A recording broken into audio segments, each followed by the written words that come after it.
Okay, what's up, guys? It has been a long time since we've done the show, and this show is a little different this time, but welcome to episode 3 of. Who the fuck is that guy? Who the fuck is that? Okay, so today we have James Deffinbaugh, who is the current owner of Strongman Corp, longtime professional competitor at 105, winning America's Strongest just a couple years ago, more than a couple years ago, but still sometimes an active competitor. But yeah, just kind of take this episode to get to know James and all the cool things he's doing with Strongman Corp.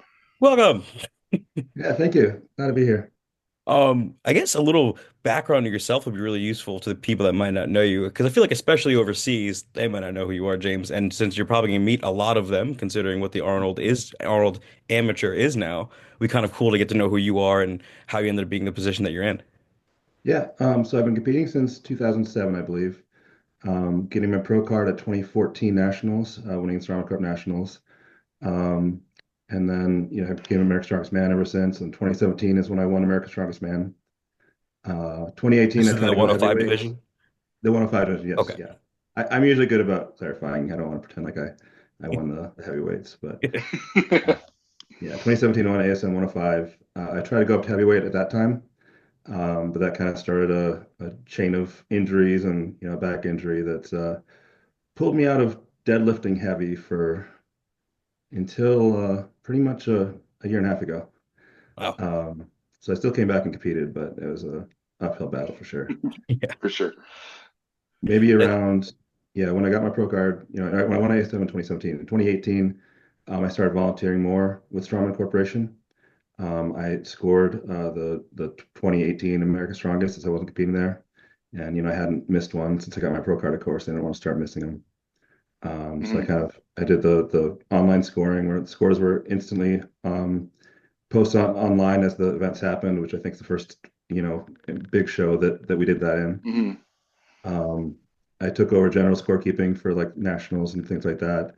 After that, and my role was just slowly increasing. More of the event planning, more logistics. I started building equipment for Strongman Corporation. The biggest piece I built was the Ukrainian deadlift, Hmm. HH the Arnold a couple years ago, Hmm. which converted into the power stairs. So I was really proud of that. Um, That's Lucas's favorite event, that Ukrainian setup. Yeah, so I think it's the only deadlift I've ever won. yeah, I mean it's so great at on the stage. It was great. It's great at America's Strongest just because it's really highlights the athlete. It brings the athlete up. If you're in a crowded convention center, you can see them lifting from anywhere. It pulls Mhm. people in, Yeah. and that's what I like about it. It's just one of those events that makes people want to watch. Yeah, yeah, and I think in Ukrainian deadlift specifically, unless it's larger than life, it's kind of a dumb event. But Yeah, the way you did it is like you made it big enough to make it just what it deserved to be, you know? Usually it's, yeah. two jump boxes in the gym with a loading pin, and it's just no one cares. But I mean, you did that And event a good service. it also wasn't like too big either, where it's like the focus on the implement, not the person. Sure. Mhm. Good balance of like the thing you're lifting looks huge, the implement's Mhm. properly sized, and then the athlete is on the top, and you can really see them. Sure. So I'm What really glad that turned out for sure. At what point in that strongman journey did the Spider Strength gym come into things and Spider Tacky and all the Yeah, because side some might quests that not you've been know on? you're Spider Tack. You're the guy. Yeah, I invent Spider Tack. I make that. I probably started that around, I guess around 2010 maybe. It was mostly like it was with my business partner Mike Crusoe, and has a PhD in like microbiology, um, and it was kind of before at that time everyone used Elite Tacky, and it was his attitude was if someone else can do it, we can do it better. Mhm. And so I just started playing with a lot of different materials and found something that worked really well for strongman and apparently baseball. Yeah. Um, so that was a lot of fun. It was just cool to, that was kind of my first introduction to like the big world of strongman. I mean, we sent samples to Junius Ficus, and he loved it, and he used it at the Arnold main stage. That one year he got 3 reps on the manhood stone, where no one else got more than one, and that's usually what's in the past a bad event for him. Wow. It's kind of cool to see like he was one of our first Spider Tech users, and it made a huge impact immediately. Wow, that's really cool. I didn't know that. Yeah. So, So this whole time where you've been describing building this equipment and slowly going up the Strongman Corp rankings in terms of really just helping, was all is volunteer work, right? yeah, yeah. Wow. I'm not very money oriented at all. I live pretty cheap lifestyle, honestly, outside of Mhm. the Strongman equipment and buying Strongman businesses and that stuff. But I mean, my passion is Strongman. It has been forever, and um, I just like to do it. And at Nice. what point did you like start having the ideas of like, I might buy this whole thing? I mean, for many, many years, we brainstormed about what it would be if we start a federation. And here and there, at one point, there was a rumor that Arnold Schwarzenegger would buy Strongman Corporation.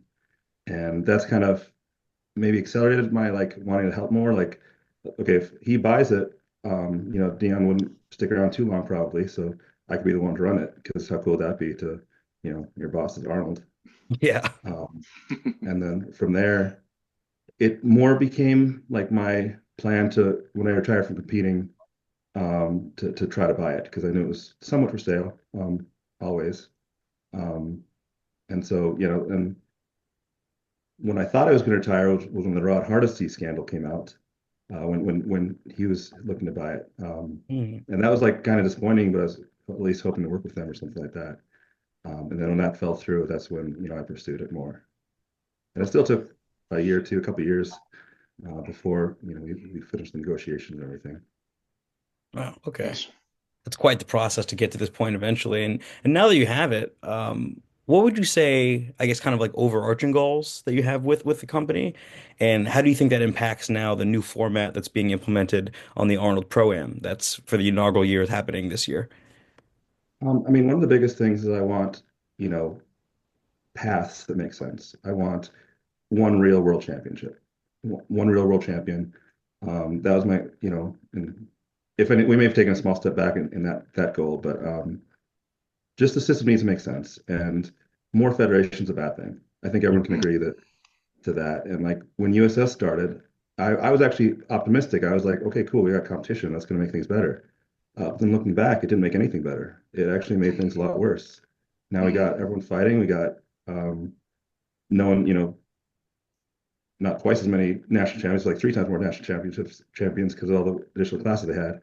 Mhm. Um, and like it just didn't make any sense anymore.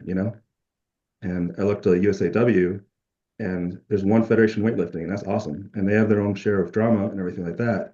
But it's the one path, and it's worth some negatives to make it unified. Right. And that Mhm. was my overarching goal when I bought Strongman Corporation. Like I thought I was going to do that. Thus far, it's been an uphill battle, of course, but um, Sure. still trying, doing the Mhm. best I can to make the system make sense. Yeah. And it seems that from folks that I've talked to around the country, because being from the Northwest, from Washington State, USS has never been a big thing here. Um, there's quite a few shows in Oregon, um, but I've always been like, why do people do USS? And it kind of just comes down to, you know, what states have like a passionate state chair and passionate promoter, passionate gym. And feel like it has ebbed and flowed between the two feds in different areas, just based on who's getting along with who. And But the reality is, for 99% of competitors or 95% of competitors, it doesn't matter. Mhm. no, I would say go find the best local show you can find, good local promoter. If they're running Strongman Corp USS, it doesn't actually matter. It's the promoter. sure, The only thing is what nationally you qualify for, what weight classes. sure. So federations more come into play for the more elite Mhm. competitors. And that's kind of what we're building really hard on with the America's Strongest Man and the Arnold and everything like that, of the pathways up. But yeah, I mean, Sure. at a local level, compete where you want to compete with your Mhm. friends, compete with the best promoters, best venues, and things like that. I would Mhm. tell that to anyone. Yeah. For sure.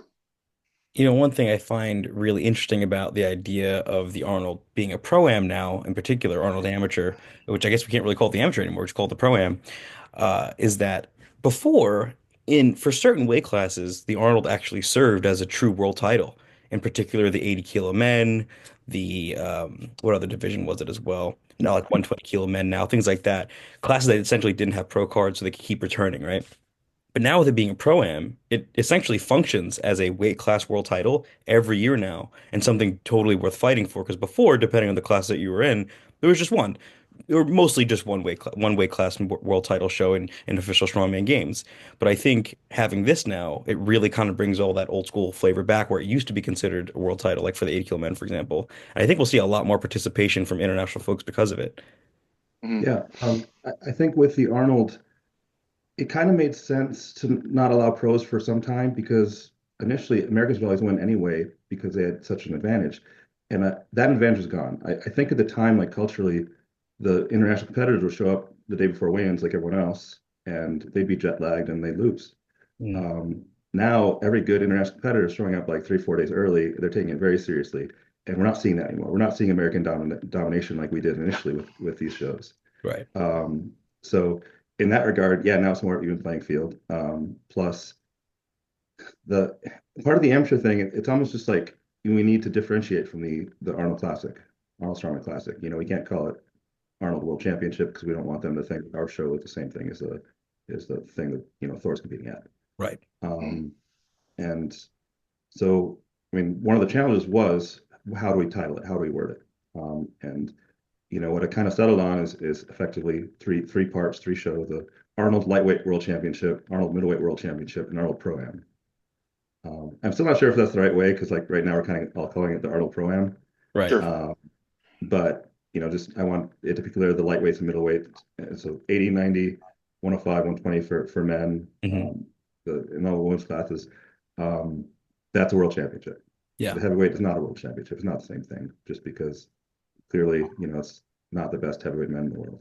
Right. Which isn't it's essentially the exact same setup as OSG, right? Yep. In that Yep. respect, Hmm. at least. Yeah. Yeah, and I think time will tell what people what vernacular people start using. Like, is it a world title? Is it whatever? But what I think what's most important early on is like it's just part of a more robust actual year-round schedule that like Mhm. people just don't have. If you once you go pro, I think people have just done ASM, ASW maybe, and Hmm. then they just wait around for OSG or some a smaller promoter that's maybe paying, maybe not. Yeah, I think it's just a part of building a year-round schedule. It's just been lacking. Yeah, it Which, was missing. So I mean, right now we have, of course, Arnold in the spring.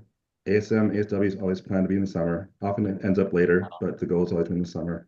And we actually got a little bit of flack for our scheduling this year, um, based on our first one, our 80 kilo men, 64 kilo women being close to another show. Hmm. But you know, to get full participation, we need to be more than 8 weeks away from other shows, Yeah. and that would eliminate the entire summer. There's no avoiding other shows. mm, So we're just doing the best. We're always doing it in summer. Everyone, I've been clear on that. And the best opportunity because I want to be in front of a crowd. I want to be at a convention center or something to bring more people in. Not, I'm not going to have it um, at some a gym gym without a somewhere. crowd unless there's a reason behind it. Hmm. Hmm. So yeah, ASM in the summer, ASW in the summer, and then we have amateur nationals in the fall, which is not pro level, but that's where it falls in our schedule. And then winter is still OSG, of course. Sure. Yeah, that schedule makes the most sense to me as well for like maximal participation, and it doesn't really interfere with too many other shows like North America or anything. The one thing that I feel is missing that maybe you guys can help me think about or commenters, but it doesn't leave a lot of opportunity for international competition that really matters, like overseas for Americans. Sure. Oh. So what we're seeing is all these pros are that they'll do ASM and Arnold and OSG every year because it's the best opportunities. But I would really like uh, international like overseas opportunity that absolutely brings in all the best people. Chaos Mm, is doing a great job with their stuff, but Hmm. it's hard to travel to that. So and sure. the scheduling is not always perfect. So I've kind of brainstormed in the perfect world, and like I'm just kind of spitballing this, but like, what if we took out one weight class from, let's say, the Arnold, and make that international overseas every year? Um, so Oh, so interesting. so what if we had like next year, 80 kilo men, 64 kilo women won't be at the Arnold. We'll do it in Europe instead.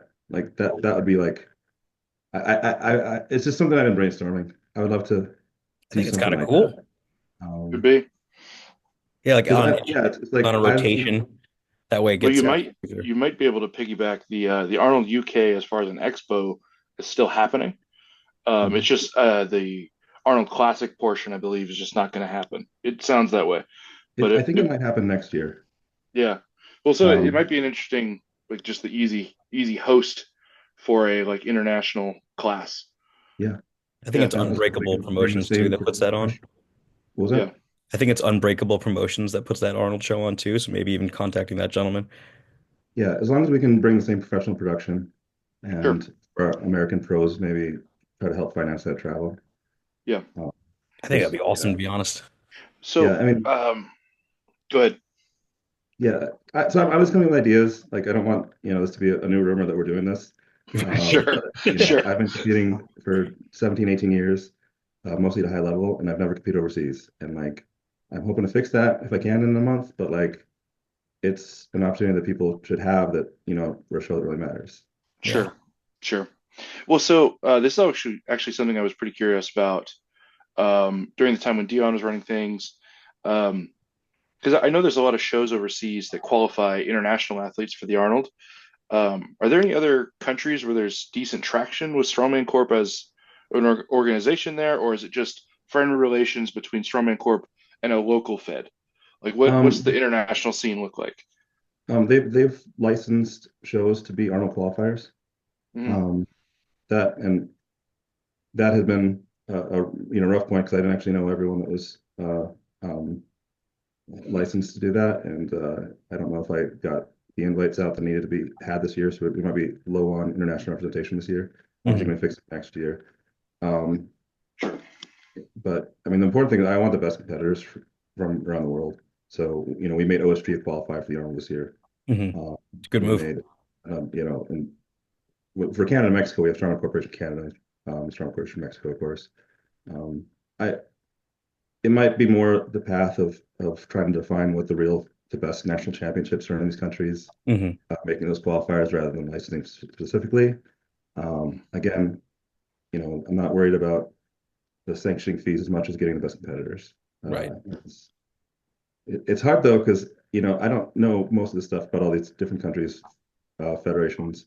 There's a ton of stuff going on in Australia, and like I did something wrong, and people were mad at me, and it's uh, I can't relate to there's that. It's yeah. just, So it's just an incredible amount of networking that you couldn't have possibly yeah, done in 1 year. it'll well yeah, and I was absolutely swamped through Masters Nationals and even after that. So Mhm. Mhm.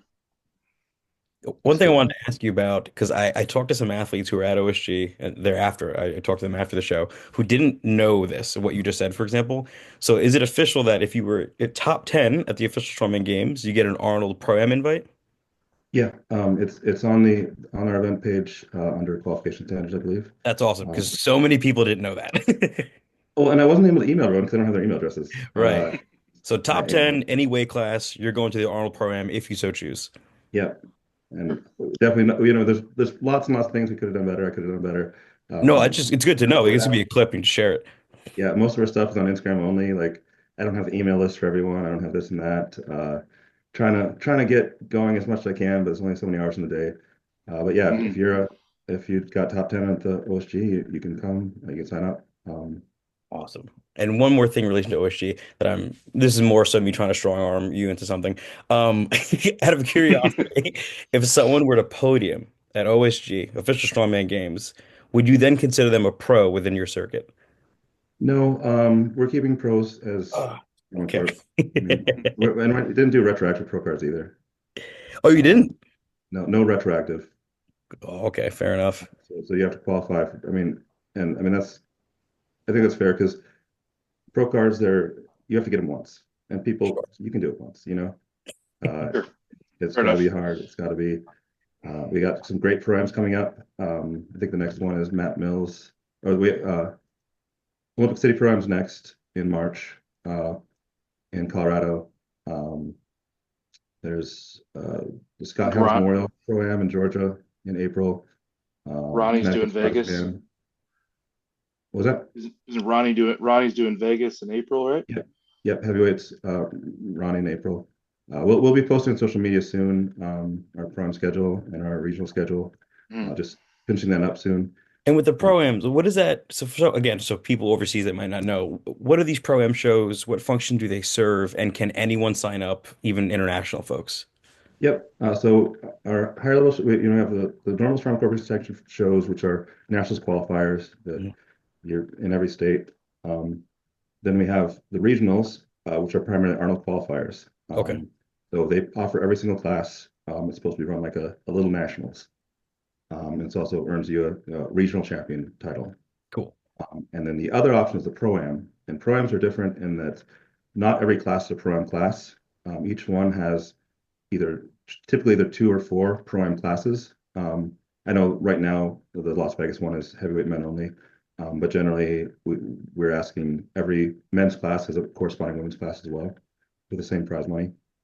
Mm. Um, and so, and the idea is to highlight a small number of classes for this program to make it maybe a little bit more of a pro experience for them. Hmm. So that's the goal. Hopefully it works out well this year. It's kind of our first trial of it being this exact format.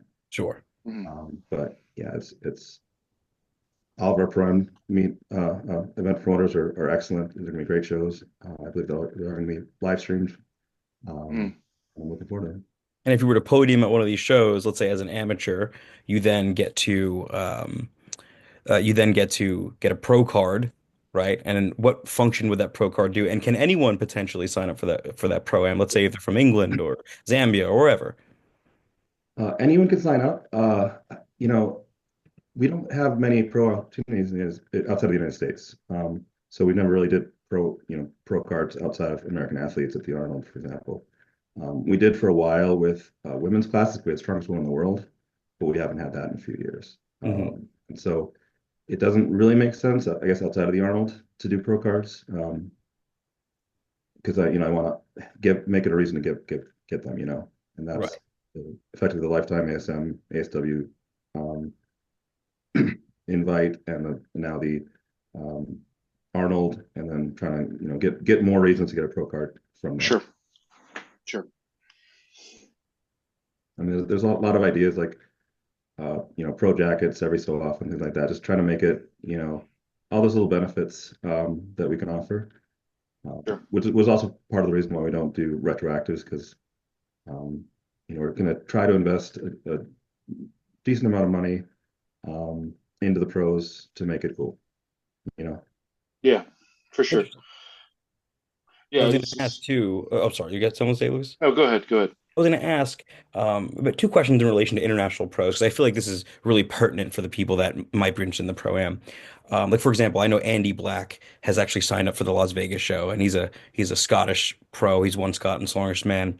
Um, if he were to win that show or even podium, would he get an American Strongman Corp Pro card? How would that work for that gentleman? Let's say he were to podium, and then even further to expand on that question, how do you distinguish who is an amateur and who is a pro when one is trying to sign up for the Pro-Am Arnold? Um, so yeah, I hadn't really thought too much about that circumstance specifically, but yeah, we'd give him a pro card so he can keep competing at the Arnold every year. Okay. Because I mean that would make sense because he did the same thing an American would have to do that. Um, but overall, the pro card is a persistent invite. The pro-ams also offer Arnold invites for people below, don't get the pro card but still finish. I don't know Mm. the numbers off the top of my head, but Sure. they're also getting Arnold invites, and that's a one time. And that's kind of the difference is um, getting a pro card needs to be really hard because that's I've always said like Sir Vickers doesn't have to compete at a local show and then Lithuania's strongest man, then Europe's strongest man to get back to Worlds. Sure. And Sure. that's what the pro card is. It's a persistent invite that, you're not suddenly going to be bad at strongman after one good show. But then the Arnold invites are, not quite as hard to get. And that's a one-time invite to the Arnold. And of course, if you do well enough, if you're on the finalist, you're coming back regardless. Get a pro card there. You can come back as long as you want. Sure. Cool. Yeah, I'm excited for a lot of these shifts and just those pro-ams to grow. I mean, we're up here, we run probably the longest run. I think it is the longest running one now with Rainier. Um, because I think anything that was older than Rainier has since folded or just Yeah. hasn't happened. So I mean, before that, there were Platinum Pluses, and the rules were always Mhm. sure, different. sure. LA Fit But Expo and all kinds of yeah. shows like that. Well, yeah, the Used to FedEx was be probably the best. longest running in that case. Yeah. Well, But yeah. I think Ode hasn't been offering that pro class in a couple of years. Yeah. Okay. Yeah. Yeah. Well, I just hope it's good. It's more opportunities. It's just chances for folks to like build out a year-round schedule to go into these pro-ams. I want these programs to be hard. I want them to be heavy. Yeah. It should be Same. an equally challenging experience everywhere. Um, and I Yeah. think we're on a good path to that. I'm extremely excited about the Arnold ProAm now because I really think, for example, if we were to look back at some of the contests this year that are considered major qualifiers like Shaw or official strongman games specifically for the open men, the talent has been bananas, right? They're genuinely fun shows. The talent is so good. In previous years or previous decades, it could be like something like a world title, the type of talent that's been pulled in, right? And I think the Arnold Pro-Am now is going to be basically the same thing. I've already seen some of the names signed up, and I'm really Yeah. excited to watch those guys compete. Mhm. And that's with relatively short announcement time I know. and stuff like that. I mean, it's always been like, give us a year, give me a year. I'm thinking, hoping Mhm. next year is going to be better. Um, just, I want Mhm. to be the best it could be. Yeah, Uh, I could see that tier of competitor that's like trying to break through to like haven't gotten to World's Strongest Man yet, haven't gotten to Giants, haven't gotten to the Arnold.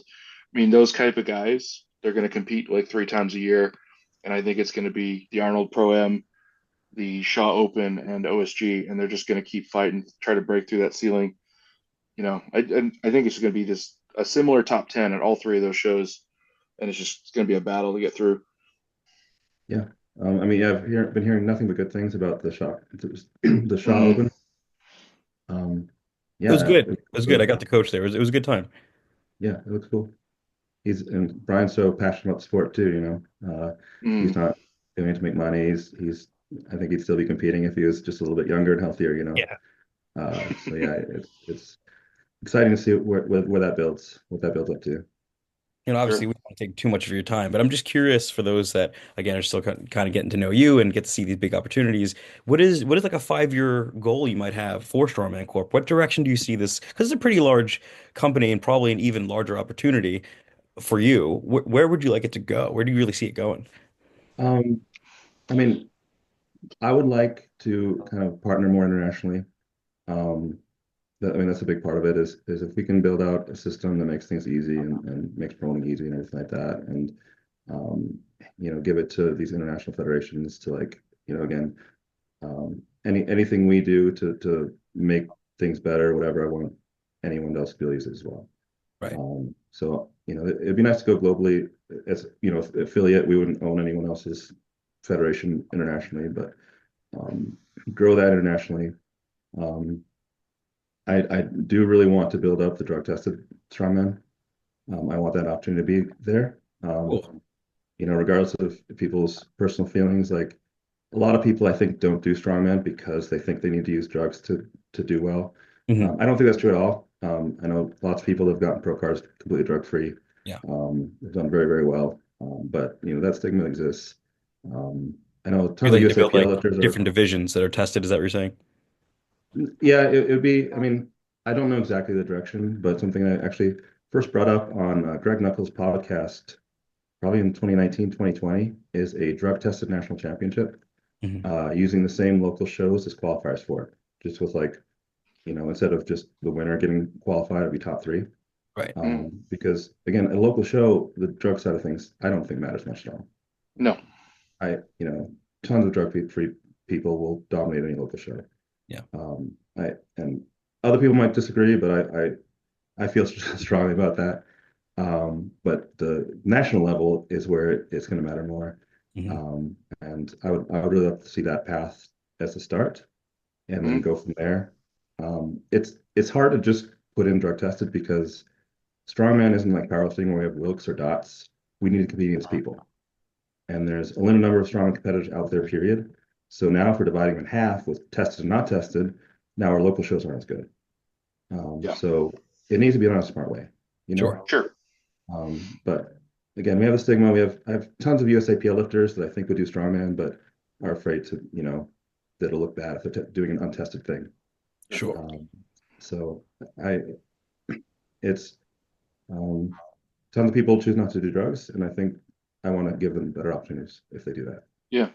That's No, wonderful. and I think that nationals idea, just having that one event using the current qualifying system, that could be a great start. I bet you'd get a pretty good reception to that if it was scheduled the right time of year. Um, yeah, that could be a really cool route, and just get more total people into Strongman Corp. Yeah, I'm optimistic. Yeah. I know there's always going to be a lot of controversy around it, but it's again, it's not taking away anyone's opportunity. It's giving an additional Mhm. opportunity, Right. and yeah, and we've seen the natural strongman worlds has been really popular. People said good things about it. Seems like a fun experience, and it's there's demand for it. Sure. For sure. Well, Luke, do you have any more Cool. closing questions for No, Mr. Deffinbaugh before we let him go? I think we are good. He's on the East Coast. He's coming up on 10 p.m. over there, so Yeah. I think we'll shut it down. Would you like to tell people where they could find you, more information on Strawman Corp, the whole shebang? Yeah, follow Strongman Corporation on Instagram. Um, I can be reached at James at strongmancorporation.com. I'm not great at responding right away, but I'm getting better. I'm trying. Um, yeah, most of our content comes Instagram first. Okay. Uh, strongmancorporation.com has you can find strongman events around the country. Um, yeah, hopefully we'll post our big shows soon. Be on the lookout for our Arnold live stream. We're going to do a pay-per-view live stream for the first time. Um, and so that's going to be very good. We're partnering with Iron Vision to do that. So yeah, keep on Cool. watching. Awesome. All Well, thank cool you so much, things. James. All right. Thank you, man. Yeah, thank you.